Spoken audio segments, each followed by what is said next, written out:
vignerons de ce scandale? D'abord, il faut camper le débat. C'est essentiel.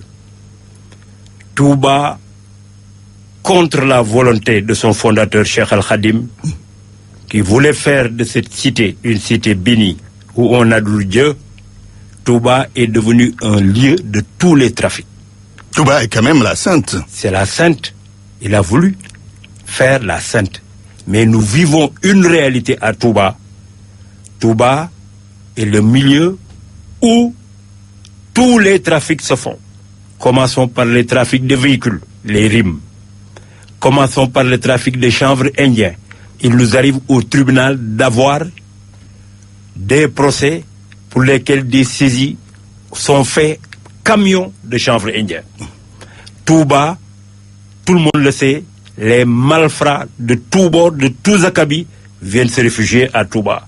Mais aussi, Touba, hélas, est le milieu où les faux médicaments foisonnent. Tenez-vous bien, il y a 700 dépôts de faux médicaments à Touba contre tout simplement 40 officines de pharmacie. Et tout ça, c'est connu de l'État? C'est connu de l'État qui est impuissant. Mais je continue. Les dégâts occasionnés. On reviendra sur les dégâts. Oui. Avec des chiffres à l'appui. Des chiffres. Ce sont les plus faibles qui meurent de ça. Plus que les accidentés de la circulation. Plus que les malades du sida. Et en face, aucune réaction. La faiblesse de l'État, les structures de l'État n'existent presque pas à Touba. Que ça s'explique à votre avis? Faiblesse de l'État? Eh bien, peut-être manque de volonté. Pourquoi ils sont si frileux pour dire que oui, à Touba, on ne peut pas faire ci, on ne peut pas faire cela?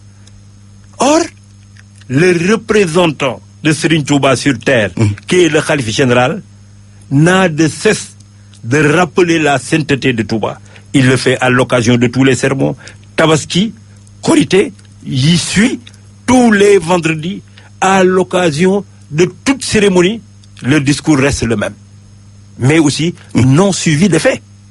C'est ce qui fait que ce commerce qui prospère, c'est un commerce, excusez-moi l'expression, je le reprends, c'est un commerce mafieux. Est-ce qu'on a assez sensibilisé les populations qui achètent ces médicaments? Est-ce qu'on a assez sensibilisé ceux qui doivent réagir pour arrêter ce fléau? Parce que c'est un fléau quand même.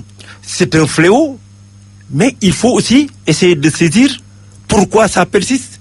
Pourquoi depuis plus de 40 ans, les médicaments sont vendus à Touba, et à partir de Touba, ces faux médicaments inondent le Sénégal.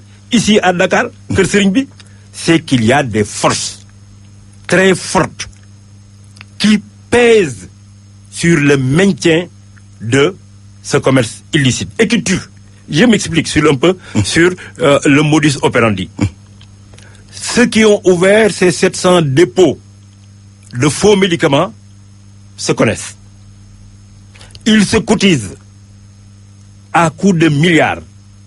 Envoient quelqu'un dans un pays comme la Guinée, ils s'approvisionnent en faux médicaments qui ne sont même pas commercialisés au Sénégal. De retour à Touba, ils les déversent sur le marché. Posez-vous des questions.